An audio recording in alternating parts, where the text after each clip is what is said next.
My name is Ysara Fairwind. I come from a small mining community in the Rift, Vodran's Rock. Not that it matters.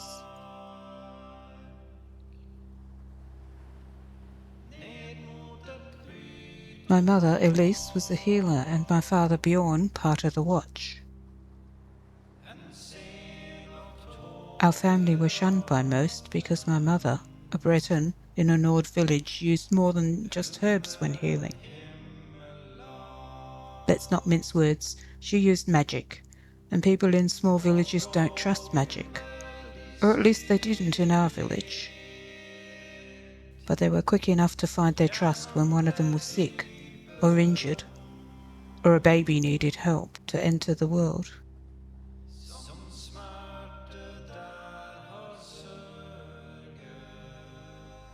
My mother tried to protect me from their unkind words and acts by refusing to teach me magic, but I learned a little anyway, through watching her and practicing on my own. So how do I find myself prisoner in a carriage, you ask? Well, it's a long story. The quick version is that our local mine became infested with poisonous creatures that attacked everyone on sight. My father, as were all the watch, was sent to clear the infestation, and my mother went with him to heal those distant enough from death to have a reasonable chance of recovery. I remained at home to tend the wounds of those fortunate enough to escape on their own two legs. My father didn't survive that day. None of the watch did.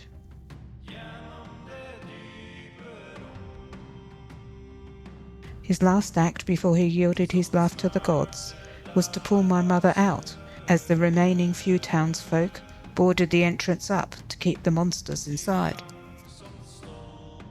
My mother didn't escape unharmed. Her injuries were grave, with a strong poison coursing through her veins. At least a few of the remaining men had the decency to carry her home to me. I cared for her that night, and all the next day as troops and workers arrived in carriages, took over our homes, enslaved the useful, and executed the rest. They let me live because of my healing skills, and allowed my mother to continue breathing as long as I agreed to care for their people too. What could I say? I wanted to nurse my mother back to health, but as it turns out, I was not up to the task. My magic failed us both. I had not learned enough. I had no idea who these new people were, nor why they were there. I assumed at first they had come to help, but it soon became obvious they hadn't.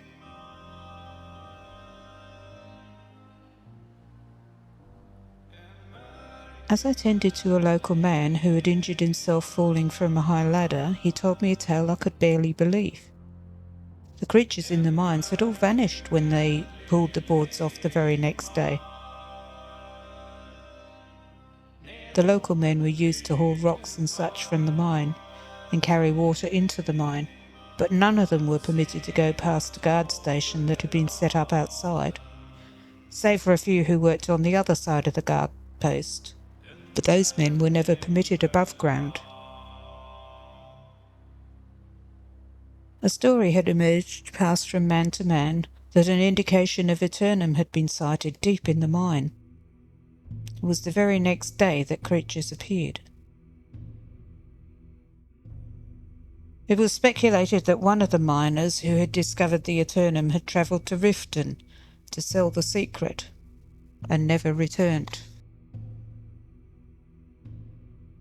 The night my mother took her last breath, I decided I would make my escape during the night, and travel to Riften to see if I could find out more. Someone must know something about the sudden infestation, which seems unnatural to me, as if conjured by magic. But my plans changed even before I had finished making them. I overheard a conversation among some guards who spoke of being hired in Windhelm.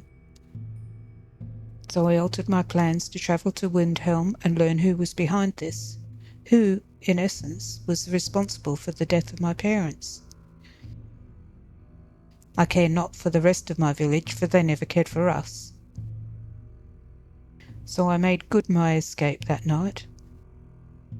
The guards had stopped watching me closely, since I often travelled at night to tend to the sick, and I often ventured out into the nearby hills to find herbs. So it was simple enough to venture a little further, out of sight, and slip away. I travelled out of sight of local roads, and only at night, always heading towards Windhelm. It seems I must have strayed a little on my last night, and ended up closer to the border crossing than I had planned. Although, to be fair, I had no idea about this rebellion that was happening. Well, if I'm completely honest, I had no idea I was close to a border anyway. So that's how I ended up a prisoner of the Imperials, in a carriage of stormcloaks bound for who knows where. So it seems I have failed my family once again.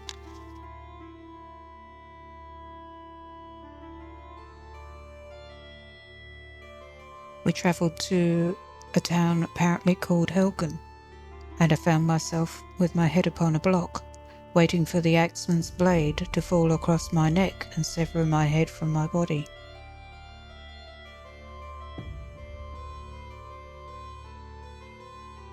As I looked up, I saw behind him a dragon, or at least I assumed that's what it was. That's what they're saying it was. It landed on a tower behind him and made the most enormous roar, like a clap of thunder. My head was spinning, my close encounter with death, and the enormous roar from the dragon. It sent my senses reeling. I raced for the nearest cover and found myself in a room with some of these stormcloaks, the very same fellows I'd been in a carriage with.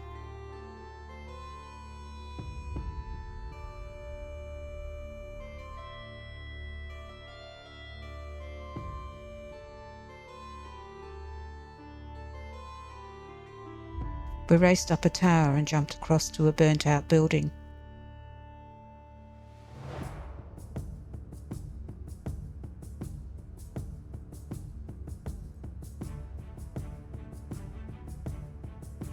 And there I came across one of the guards who had been holding me prisoner. But my head was spinning. I didn't know what to do. I followed him, since he told me to. I had no choice.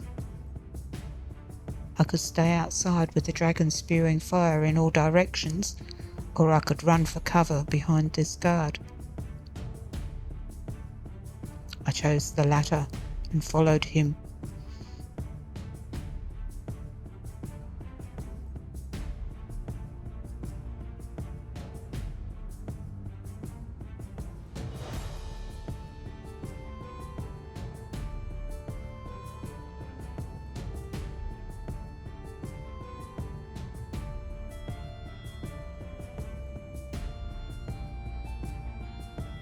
We were distracted a moment in a courtyard, and I ran for the nearest door.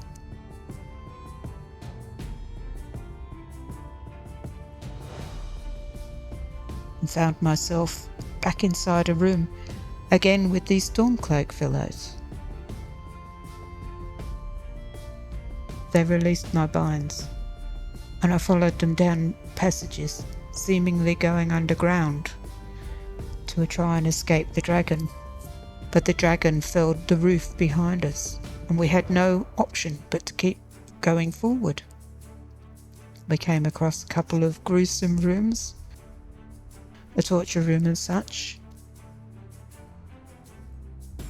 I looted what I could. I had nothing. The Imperials had taken everything when they captured me. They didn't even ask who I was, nor why I was there. They just scooped me up and put me in a carriage with these stormcloak fellows. I had no choice but to gather what I could carry and run. It's not like anyone was going to be wanting to use it in the future. I mean, that place was rubble by the time we left. And finally we escaped through a cave into the open, just in time to see the dragon flying off.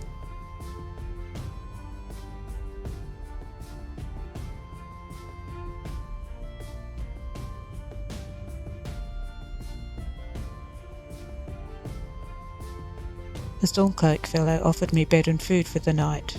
I took him up on his offer since I needed to rest my head and a fire to make myself some healing potions to help with the shock and the pain in my head, to try and clear my head.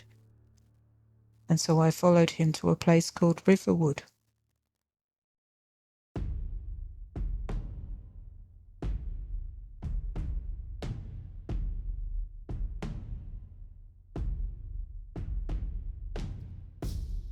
I met with his sister and brother-in-law. Of course, they had lots of questions and ended up asking me. Why me? I don't know. But anyway, they asked me to travel to Whiterun and warn the Jarl. And to be fair, I think that's a reasonable request, given that the dragon was travelling in that direction. And Ralof, the fellow that helped me escape, was a Stormcloak. He could hardly be seen in a big city like Whiterun. So it was up to me to do. I don't know how I feel about this, and I don't know if it means I'm taking sides. But I think it's only fair that I at least warn the Jarl, so he can make some arrangements to protect his people. After that, I'll decide what I do. But for now, I am going to make a potion, rest my head, have something to eat, and sleep. Hello everybody. Thank you for joining me on this journey. I hope you enjoyed the short presentation.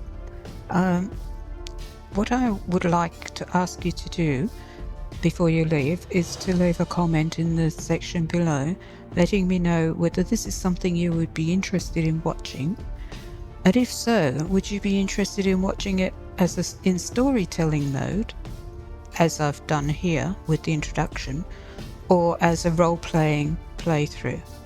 So not a standard let's play or standard playthrough, but playing the role of Ysara throughout and maintaining the immersion that way.